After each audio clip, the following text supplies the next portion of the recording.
신명기 6장 4절에서 9절입니다. 이스라엘아 들으라. 우리 하나님 여호와는 오직 유일한 여호와이시니 너는 마음을 다하고 뜻을 다하고 힘을 다하여 내 하나님 여호와를 사랑하라. 오늘 내가 네게 명하는 이 말씀을 너는 마음에 새기고 내 자녀에게 부지런히 가르치며 집에 앉았을 때에든지 길을 갈 때에든지 누워 있을 때에든지 일어날 때에든지 이 말씀을 강론할 것이며 너는 또 그것을 내 손목에 메어 기호를 삼으며 내 미간에 붙여 표로 삼고 또 내 집 문설주와 바깥문에 기록할지니라. 아멘. 우리는 저 지난 주일에 우리 창립 기념 주일 때에 예배를 드리면서 그 내용, 그 하나님의 말씀이 하나님이 가장 사랑하는 사람 바로 당신이다 라는 말씀으로 같이 은혜를 나눴습니다. 그래서 하나님이 나를 이렇게 사랑하시고 나에게 은혜를 주시는, 하나님이 찾으시는 사랑하는 사람이다 라는 이야기. 그리고 우리는 지난주에 같이 할 때 하나님께서 이제 탕자를 기다리듯이 우리를 기다리시고 우리를 사랑하시고 우리가 돌아올 때 우리를 축복하시는 그 하나님에 대해서 같이 말씀을 공부를 했었습니다. 이제 우리는 오늘 신명기 6장 4절에서 9절 말씀을 보면서 오늘은 하나님께 집중하자라는 제목으로 같이 말씀을 나누려고 이렇게 합니다. 우리가 이 말씀은 우리가 매 주일 예배를 드릴 때마다 이 말씀 우리가 낭독을 하고 예배를 시작을 합니다. 그것은 왜 그렇게 합니까? 라고 이렇게 묻는 분들도 있을지 모르죠. 근데 제가 과거에 그런 말씀을 드렸습니다.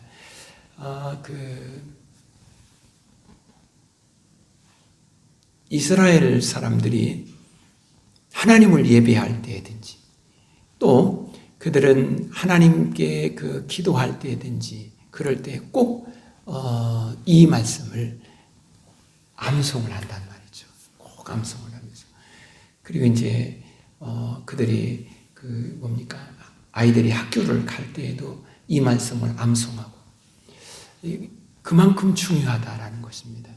왜냐하면 신명기서를 보면 하나님의 신명기 5장에서 10마디 말씀을 하나님이 주신 십계명을 주십니다. 이 말씀을 하시고 난 후에 이스라엘아 들으라 라고 하면서 이제 말씀을 쭉 이어가는 것입니다. 그런데 뭘 어떻게 말하기 전에 하나님께서 이제 이스라엘아 들으라 그러면서 이 말씀을 이렇게 하라 이렇게 말씀이 전개되어지는 것입니다. 그러니까 이 말씀은 우리 모든 하나님의 사람들이 하나님을 믿을 때 제일 먼저 가장 중요하게 기초적으로 우리가 알아야 될 그러한 내용이 되기도 하는 것이다 라는 것입니다. 우리가 삶을 살아가는데 사람들이 사람을 이야기를 합니다. 저 사람은 누구인가? 그리고 나는 누구인가? 이야기를 합니다. 그럴 때 그 사람이 가지고 있는 경제력, 또한 학문적인 것, 사회적인 신분, 그리고 또 그가 어느 지역에 살고 있는가, 또한 신체적인 조건, 이런 것 등등 그런 것을 가지고 사람을 이야기하는 경우가 많아요. 그렇잖아요. 그래서 사람은 참 좋은 사람이다. 아니다. 그리고 그 사람 앞에 내가 내 머리를 숙이는 그것이 각도가 달라질 수가 있어요. 어디에 따라서. 그 사람이 가지고 있는 외부 환경적인 조건에 따라서. 그게 참 우리들에게 참 많이 작용할 때가 많거든요. 그러면 여기서 우리도 생각해 봐야 할 것입니다. 우리도 역시 그렇게 우리의 신체적인 조건이나 외부적인 환경, 경제적인 여건이라든지 학문적인 깊이라든지 이것 또한 사회적 신분 이런 거에 의해서 나를 내가 판단하고 내가 그 사람이 이런 사람이다 라고 말하는 것이 과연 적절한 나를 바라보는 판단일까? 라는 것입니다. 그러면 우리는 그런 말 하잖아요. 내가 지금 여기서는 대단한 사람같이 보여지지만 상대적으로 저쪽에 가면 나보다 더 대단한 사람이 있잖아요. 그렇지 않습니까? 내가 박사학위를 하나 가지고 있다고 하십시다. 그래서 내가 박사학위가 이런 것을 공부해 학위가 있다. 저쪽에 가면 저분을 보니까 학위가 서너 개씩 있어요. 내가 어느 영어를 잘한다. 저분을 보니까 5개 언어를 5개 언어를 통달하고 있어요. 엄마 기죽어잖아요. 이건 전부 다 상대적인, 그것이 나일까라는 것입니다. 그렇게 하면 우리는 아주 그냥 널뛰기장에서 서 있는 사람과 같겠죠.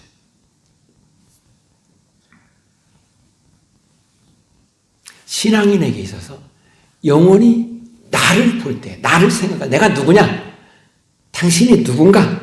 라고 이야기할 때 영원히 변할 수 없는 제 첫 번째가 뭡니까? 나는 하나님의 자녀입니다. 그건 영원히 변할 수 없는 것입니다. 신분이 높든 낮든 아니면 사회적으로 내가 사람들에게 어떤 위치에 있든 없든 그건 두 번째예요. 나는 하나님의 자녀라는 것입니다. 아이들이 밖에 나가면은 이제 그 주변의 친구들이 이제 이야기할 때 그의 부모의 신분이라든지 경제력 여러 가지 여건을 따라서 그를 대할 때가 많죠. 똑같은 학교 다니는데 똑같은 아이들 중에 어느 아이들은 상당히 씩씩하게 상황 판단 잘 착착착 모든 일처리를 잘하는 그러한 친구들도 있죠. 그런가 하면 이걸 잘 못하는 친구들도 있어요. 어느 친구는 자기 표현을 기가 막히게 잘하는 친구가 있는, 어느 친구는 자기 표현 한마디를 하려면 아주 힘들어하는 사람이 있습니다.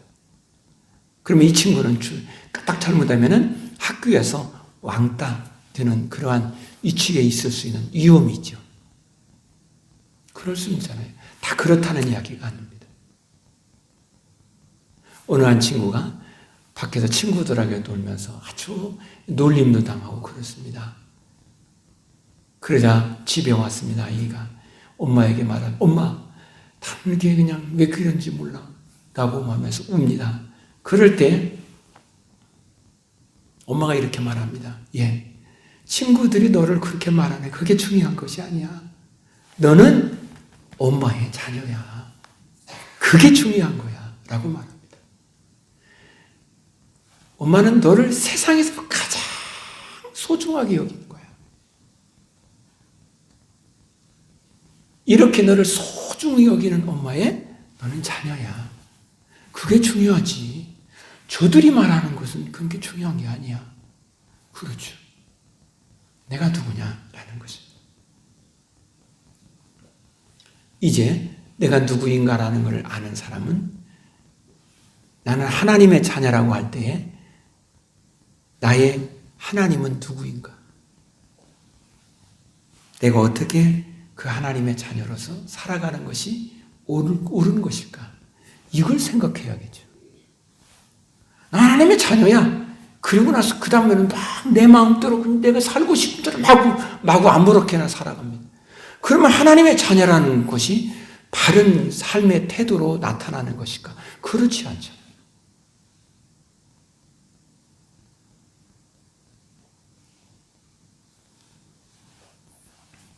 여기서 기억해야 될 사실, 하나님의 자녀는 이제 하나님을 섬기는 사람, 하나님을 예배하는 사람, 하나님을 믿는 사람으로 살아야 한다는 것이죠.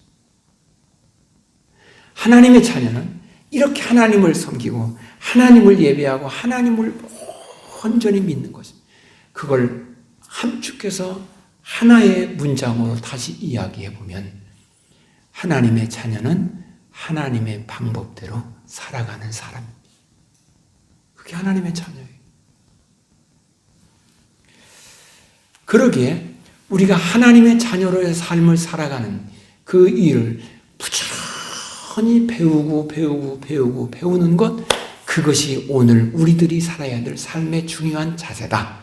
이것이 신명기 6장 4절에서 9절이에요.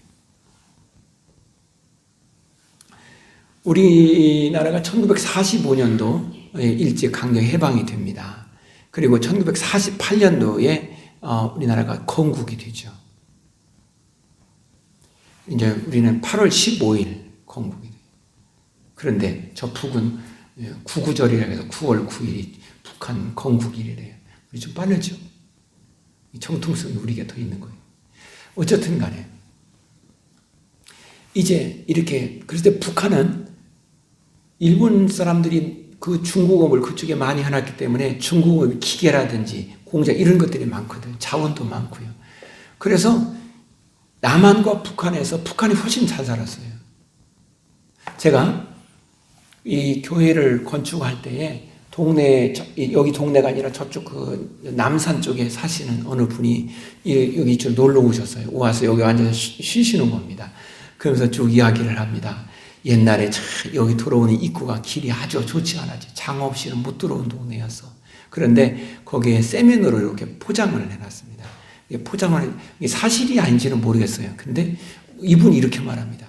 그때 그 세면으로 포장하는 그 세면이 어디서 온 것이 압니까? 라고. 그럼 제가 어떻게 합니까?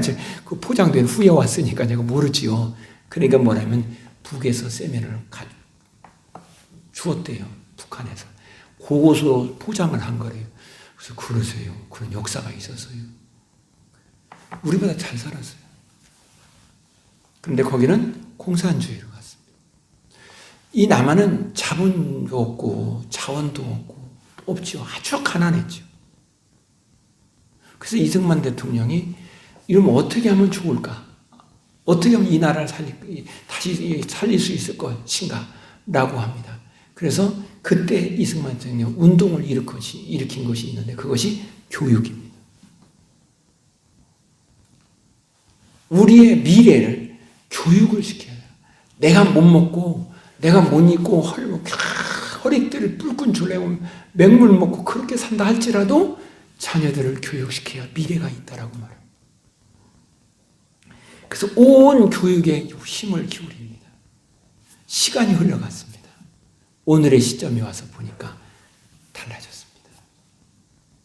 교육이 이 나라를 이만큼 성장시키는데 큰 밑거름이 되었다라는 것, 이것은 누구도 부인할 수 없는 것입니다. 이스라엘 백성들이 제2성전이 무너졌습니다. 그러니까 제1성전, 솔로몬 시대에 세운 성전.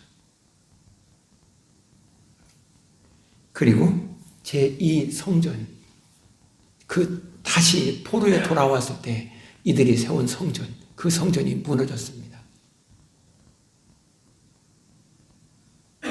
사람들은 여기저기 핍박을 받고 그렇습니다.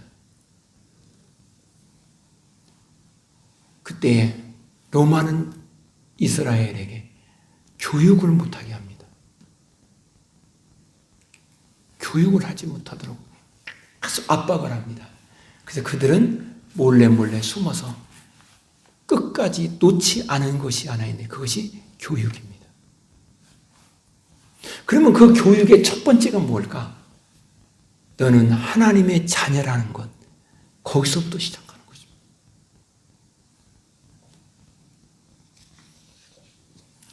교육이 무너지면은 미래가 무너지는 것입니다. 그런 의미에서 학교 공교육이 무너지면은 우리의 미래가 무너지는 것입니다. 그러기에 어떠한 어려움이 있고 하다 할지라도 학교 공교육은 살아나야 됩니다.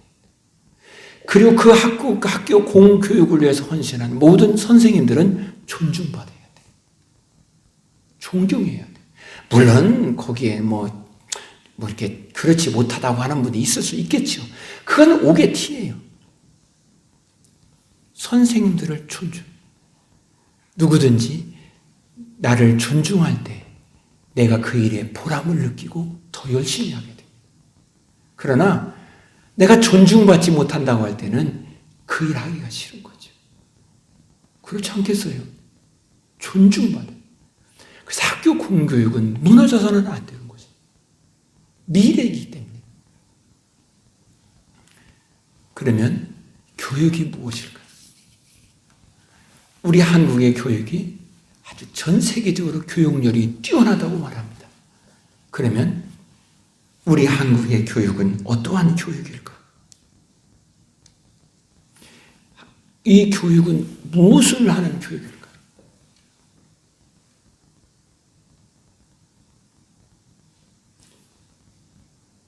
교육의 내용이 있습니다. 교육의 목표가 있습니다. 영어를 가르치고 수학을 가르치고 학교에서 그래서 이런 것을 잘 하도록 하는 것입니다. 그것은 교육의 방법입니다. 그것이 전부일까? 그런데 목표가 불확실해져 버리면 나중에 가면 방황합니다. 그리고 그 방법으로 잘 익힌 그 모든 것이 오히려 사회에 악을 끼칠 수가 있어요. 교육의 목표이죠. 우리가 삶을 살아가는데 우리가 경제적인 것이라든지 또한 사회적인 거라든지 여러 가지 많은 기술적인 거라 이런 많은 것을 교육하는 것 중요하죠. 그것은 방법이에요. 삶을 살아가는 하나의 한 방법이에요. 그러면 가장 영원히 놓치지 말아야 될 중요한 것이 있는데 그것은 목표입니다. 내가 왜 이것을 하느냐라는 것입니다. 나는 왜 이러한 이 일에 땀을 흘리냐라는 것입니다. 나는 왜 이렇게 삶을 살아가느냐라는 것입니다. 그것이 목적이에요. 그것이 불분명해져 버리면 아무리 많은 기술, 학문적인 높이가 있다 할지라도 그것이 바르게 될 거예요.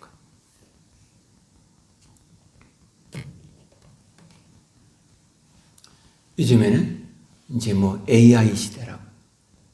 나 깜짝 놀랐어요. 아니, 어느 분이 이렇게 저한테 글을 보냈는데, 아니, 이게 아주, 목소리도 그렇게 예쁘고, 그 성우가 그 나레이션을 해가 쫙 편지처럼 읽어서 저한테 다 보내주는 거예요. 그래서 제가 보냈어요. 아니, 어떻게 이렇게 목소리가 예쁜 목소리를 이렇게 다 녹음을 해서 나한테 이렇게 온 성의를 다해서 이렇게 보내냐고 그러니까 깔깔깔깔 웃어요. 그 시대를 왜 이렇게 모르냐고. 그거 어디다가 이렇게 풀고 어디다 넣으면은 다 명령을 하면 그 목소리로 다 녹음을 해준다면서요. 그게 어디냐고 그랬죠. 목소리, 남자 목소리, 여자 목소리, 젊은이 목소리, 나이 든 사람 목소리, 내가 명령하고 싶은 대로 다 목소리를 내준대요. 와, 세상이 그런 세상이. 이제는 인공지능인지 뭔지 이것이 별걸 다 한다. 그런 시대. 방법이에요. 근데 목적이 무엇입니까? 목적이 흐트러져 버리면 나중에는 되잡히는 거예요.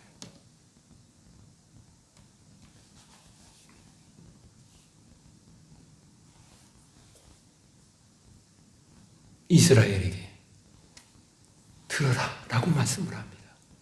그런데 이걸 쭉 말을 합니다. 제일 먼저 하나님이 누구인가라는 걸 말합니다. 나는 유일한 하나님이다. 그리고 우리 하나님이다 라고 말을 해줍니다. 내가 추구해야 될, 내가 무엇을 하든, 내가 어느 위치에 있든, 내가 그 위치에 높아 올라갔든 어떻든 간에 내가 추구해야 될 가장 나타내야 될, 표현해야 될 목적은 하나님이라는 것이죠.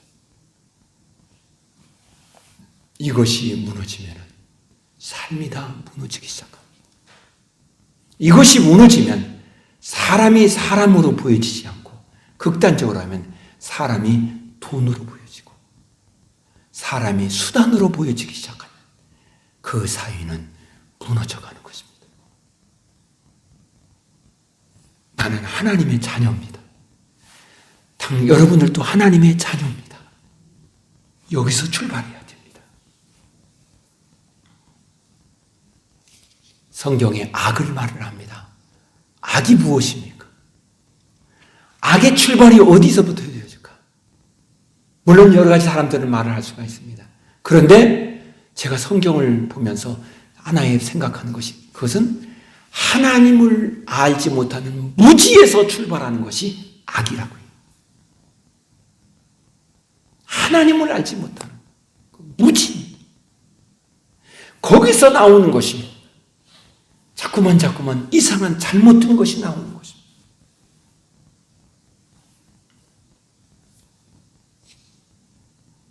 하나님을 알지 못하고 출발하니까, 무지에서 출발하니까 우리의 마음에 탐욕이 생기고 정욕이 올라오고 그것을 내 삶의 목적인 것처럼 생각을 해서 탐욕을 위해서, 정욕을 위해서, 이생의 자랑을 위해서 그의 삶의 에너지를 거기다 쏟아버립니다. 그것이 사회를 불안하게 만드는 원인이 되는 것 아니냐는 것입니다.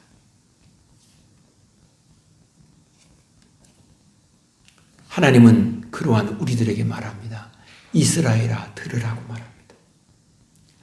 여기서 들으라라는 이야기, 이 말은 집중해서 들으라는 것입니다. 그럼 왜 하나님은 우리에게 들으라고 말할까? 왜 집중해서 들으라고 말할까? 거기에 하나의 전제되는 것이 있는데 우리 인간은 완전하지 못하다는 것입니다. 우리가 생각하는 것이나 우리가 추구하는 가치관이나 내가 삶을 살아간 이것이 좋은 것이라고 생각하는 그 자체가 온전하지 못하다는 것입니다. 거기에는 이기적이고 탐욕적이고 죄악된 것이 있다는 것입니다. 전 세계는 공산주의와 민주주의와의 양대 진영이 지금 대결이죠. 자본주의는 열심히 일하고 노력해서 그래서 그것을 누리는 것. 물론 여러 가지 있습니다만은 그 하나를 보면 그렇게 이야기할 수가 있습니다. 그러면 공산주의는요, 공평하게 나눈다는 거예요. 공평하게. 이론이 뭐가 좋은 거예요? 아니, 공평하게 나누는 게 좋잖아요. 사실인지 아닌지는 모릅니다만 미국에서 있는 어느 글이 하나 써있는 것이어서 그게 사실을 위해 쓴 건지 지어낸 이야기인지는 모르겠습니다.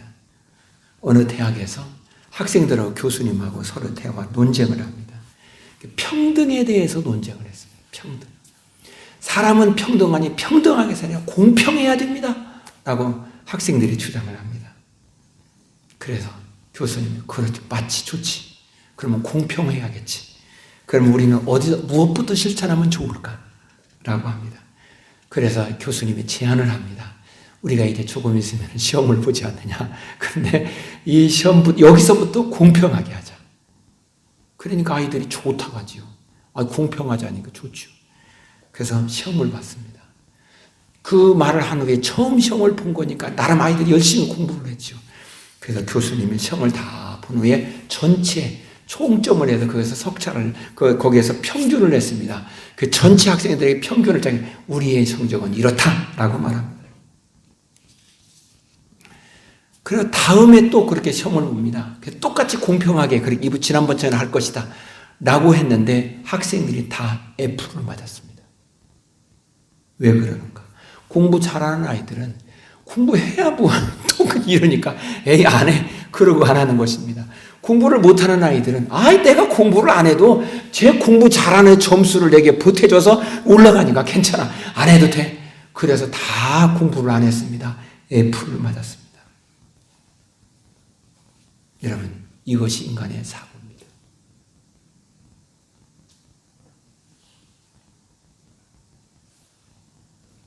저는 무엇을 이야기하려고 하는 것입니다. 우리 인간은 완전하지 않다는 것입니다. 그러기에 우리가 이제는 우리의 삶 속에서 완전하지 않은 우리가 완전하신 하나님의 말을 들어야 된다는 것입니다. 그것이 오늘 말씀인 것입니다. 우리가 온전하신 하나님의 말을 들을 때, 그 하나님과 함께 있을 때, 하나님 인격을 닮아갈 때 우리의 모든 마음이, 우리의 삶이 향상되는 것입니다. 그래서 하나님의 인격을 닮아가서 하나님께 영광이 되고 복이 되는 것입니다. 그러기에 하나님께서 슈마 이스라엘아 들으라. 이 말은 너는 나의 말에 집중하라는 것입니다. 왜요? 우리는 하나님의 자녀이기 때문입니다. 하나님은 우리 모두에게 은혜를 베풀어 주시고 하나님은 우리의 모든 것을 위해서 하나씩 하는 모든 계획을 다 완벽하게 세워 놓으셨습니다. 그리고 우리 인간이 복을 받아 누릴 수 있는 것을 완벽하게 계획을 세우신 하나님께서 하나씩 말씀을 하시는 것입니다. 우리는 그 말씀에 집중하는 것입니다. 그것이 들으라는 것입니다.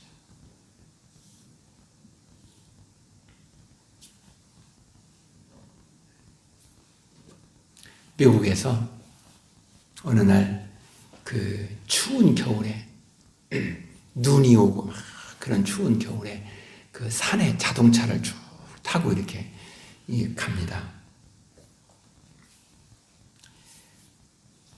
한참 가다가 자동차에 내려서 그 사람이 개를 좋아하잖아요.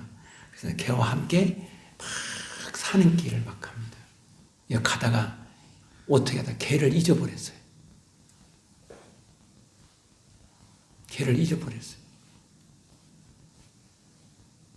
그래서 이 사람이 막 개를 찾아서 쫓아다닙니다. 그래 보니까 이 개가 그 저쪽에서 오는 개라는 개 저쪽에서 오는 자동차에게 딱 부딪혔어요. 그래가지고 그 옆에 이 낭떠러지에 있는 낭떠러지에 떨어졌습니다. 그래서 절벽 아래에 가서 보니까 그 개가 이제 다리를 부러졌는지 어떻게 잘 걷지 못하고 거기에 누워 있습니다. 그 주인이 그 개를 찾았습니다. 그리고 개를 툭 둘러맵니다. 둘러매면서 오면서 생각을 합니다. 이분은 이렇게 생각해요. 이 개는 나에게 어떠한 가치가 있는가? 라고 생각했습니다. 이 개는 나에게 어떤 가치가 있는가? 그 생각을 하면서 다시 생각해 보니까 하나님 앞에 나는 얼마나 어떠한 가치가 있는가 생각했습니다. 사랑하는 여러분, 하나님은 나를 볼 때 어떠한 가치가 있다고 생각하겠습니까? 그것은 아들 예수 그리스도를 이 땅에 오게 하셔서 십자가에 피 흘려서 못 박혀 죽게 하여서 구원하실 만큼 하나님은 여러분들을 가치 있게 보셨습니다. 그리고 우리를 위해서 십자가에 당신의 몸을 던지신 것입니다.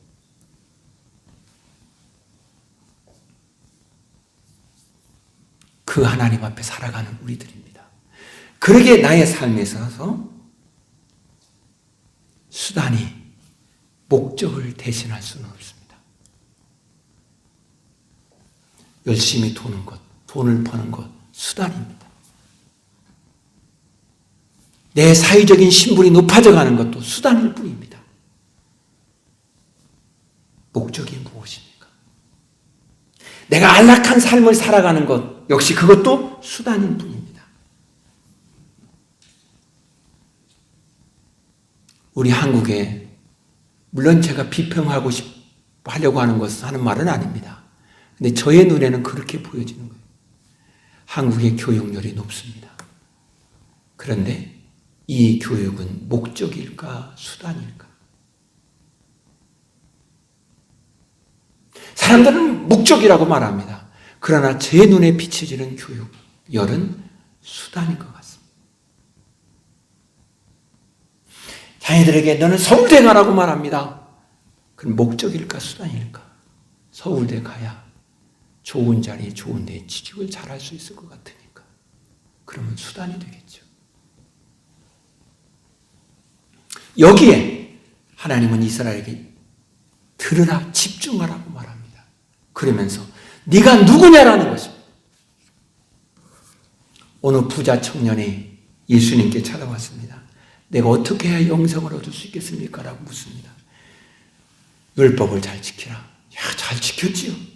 그러자 주님이 말합니다. 너는 너에 있는 것을 다 팔아서 가난한 자에게 나누어 주고 너는 나를 따르라고 말합니다. 그러자 그 청년이 근심하여 갔다겠습니다. 이 청년은 그러면 예수님을 따르겠다는 것은 목적을 생각하는 것일까? 수단이었을까? 근심하여 가는 그 청년에게 예수님이 말합니다. 아버지께서 너를 오늘 저녁에 부르시면 이 모든 것이 다 네 것이 되겠느냐고 말합니다. 수단이 목적을 대신할 수가 없습니다. 사람은 밥을 중요하게 생각합니다. 예, 중요하죠. 밥이 중요합니다. 그런데 우리 인간은 밥을 위해서만 살아가는 존재일까? 아니면 더 좋은, 더 중요한 가치를 향하여서 살아가는 사람일까? 짐승도 밥을 위해 살아갑니다. 짐승들 훈련시키는데 가장 좋은 것은 뭡니까? 밥이죠. 잘하면은 밥을 하나, 사료를 하나를 주면은 몇 번만 하면은 그렇게 줄 알아서 기가 막히게 말을 잘 들어요. 예수님이 40일을 금식할 때 사단이 예수님께 와서 말을 합니다. 네가 배고프지 않느냐? 이 돌을 가지고 떡을 만들어 먹어보라. 그러면 배가 부르지 않겠느냐고. 그래서 예수님이 말합니다. 사람이 떡으로만 사는 것이 아니라 하나님의 입에서 나오는 말씀으로 살 것이다. 사단은 예수님께 우선 네가 지금 먹고 살아야 되는 게 중요한 거니까 이렇게 해! 라고 말합니다. 너희 능력을 가지고 그렇게 하라고 말합니다. 수단이었어요. 예수님은 말합니다. 사람은 그게 아니라 하나님의 입에서 나오는 말씀으로 사는 것이야. 목적을 말합니다. 떡은 진정한 하나님의 사람으로 살아가는 삶의 목적을 위하여서 필요한 수단일 뿐입니다. 나는 누구인가? 나는 지금 무엇을 가지고 살아갈 것인가? 성경 욥기에 보면 욥이 나옵니다. 욥기 1장 1절에서 3절 말씀에 보면 이렇게 우스 땅에 욥이라는 사람이 있다고 말해요. 그는 온전하다고 정직하다고 하나님을 경유하다고 악에서 떠난 사람이라고 한 가지가 아니라 이렇게 온전하고 정직하고 하나님을 경유하고 악에서 떠난 사람이라고 4가지씩이나 하나님이 이 욥을 소개하며 칭찬합니다. 그리고 그에는 아들이 7이 딸이 3이라고 말합니다. 짐승들이 그렇게 많습니다. 그러면서 3절 마지막에 이렇게 말해요. 이 사람은 동방 사람 중에서 가장 훌륭한 사람이라고 말합니다. 대단한 사람이라 이 말입니다. 어느 날 사단이 하나님께 와 말합니다. 하나님은 그 사단에게 욥을 자랑스럽게 말을 합니다. 그때 사단이 말합니다. 그가 그렇게 하나님을 잘 경외하는 것은 무엇 때문인지 아십니까? 그러면서 욥이 그렇게 훌륭하게 된 훌륭한 사람이 될 수 있었던 것은 이것 때문이 아닙니까? 라고 말을 합니다. 그것이 욥기 1장 9절에 10절입니다. 사단이 여호와께 대답하여 이르되 욥이 어찌 까닭없이 하나님을 경외하리까? 주께서 그와 그의 집과 그의 모든 소유물을 울타리로 두르심 때문이 아니니까? 주께서 그의 손으로 하는 바를 복되게 하사 그의 소유물이 땅에 넘치게 하였기 때문에 그가 하나님을 잘 섬기는 동방의 의인이라는 그런 사람이 된 거 아니겠습니까? 라고 말합니다. 사단이 하나님께 욥을 평가를 할 때 이렇게 우리로 말하면 give and take.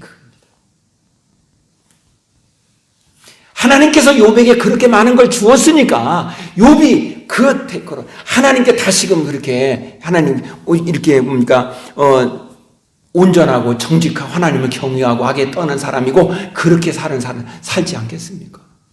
그렇게 많은 재산을 주고 그렇게 잘 되게 했으니까요.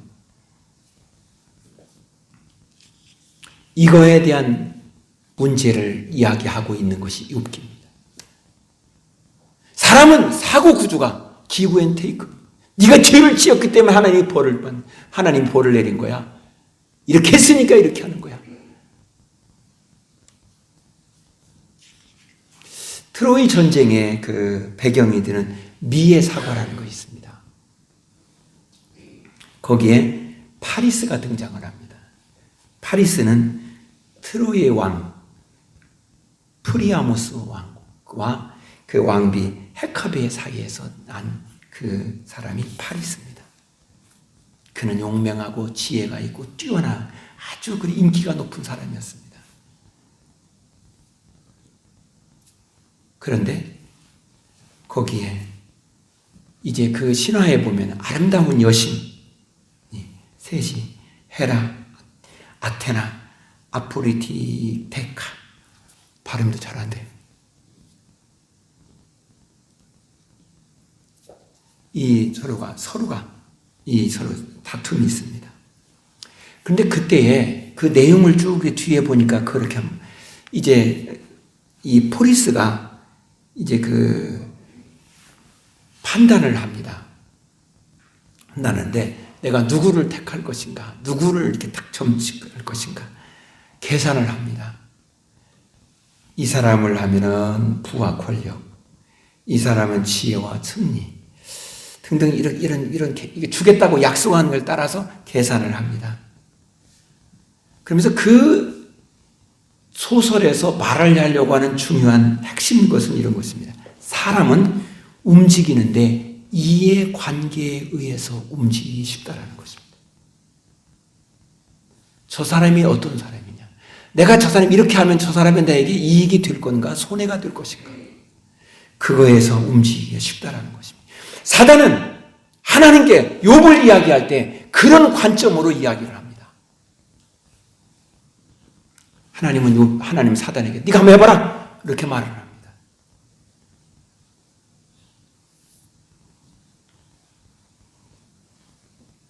욥은 어느 날 갑자기 재산 다 잃어버렸죠. 다 아무도 자기 홀로 서 있잖아요.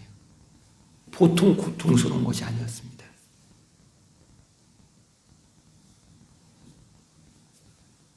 욥에게는 계속 의문이 있습니다. 하나님을 원망하거나 뭐 그렇게 하지는 않습니다. 근데 욥에게는 의문이 있습니다. 하나님 왜 이렇게 하셨을까라는 것입니다. 하나님 나에게 왜 이렇게 하셨을까라는 의문입니다.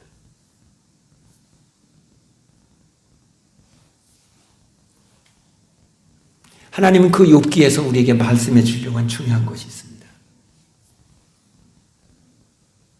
사람들은 이해관계에 의해서 떠나기도 하고 못도 하고 다 그런다라는 것입니다. 그런데 절대 무너져서는 안 될 것이 있어요. 하나님께서 절대로 무너지지 않는 것이 있어요. 그것은 인간을 향한 사랑입니다. 인간을 향한 믿음입니다. 그 사랑과 믿음이 신약에 와서 예수 그리스도가 이 땅에 우리를 위해서 오신 것이었습니다.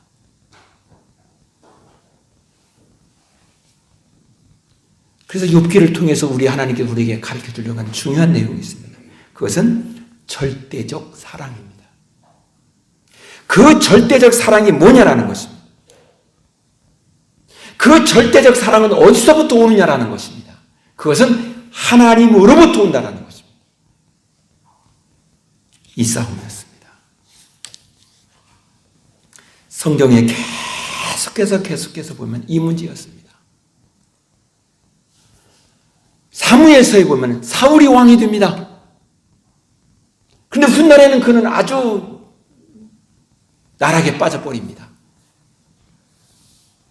무엇이 그를 이렇게 나락에 빠뜨린 것이었을까? 질투와 욕심이라는 것이었습니다. 그것이 그를 무너지게 만드는 것이었습니다. 그런데 그 다음의 왕이 다윗이었습니다. 그 다윗은 하나님이 그를 향하여 친구라고 말합니다.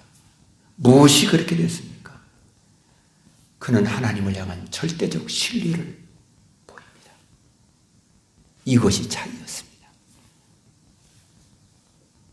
사울에게 있어서는 상대적인 것이었습니다. 그리고 그 상대적인 것이 질투와 욕심이라는 것, 이것이 그의 마음을 지배했었습니다. 다윗에게 있어서는 하나님을 향한 절대적 사랑이었습니다.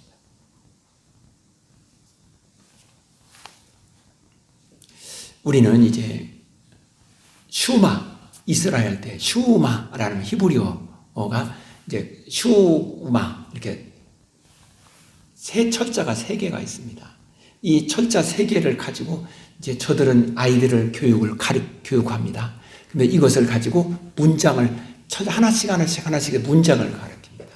들으라. 그러면 듣는 사람에서 제일 첫 번째 가져야 될 자세가 무엇이냐? 첫 번째 단어를 통해서 하나님이 우리가 이 단어를 가지고 문장을 만들어 보면 이렇게 문장이 됩니다. 내 눈을 들어 기도하라는 문장이 됩니다. 아이들이 가르치는 거예요. 그들은 문장을 만들어가지고 히브리어를 제가 해야 뭐 그러니까 그냥 안 하는 것 뿐이에요. 내 눈을 들어서 기도하라.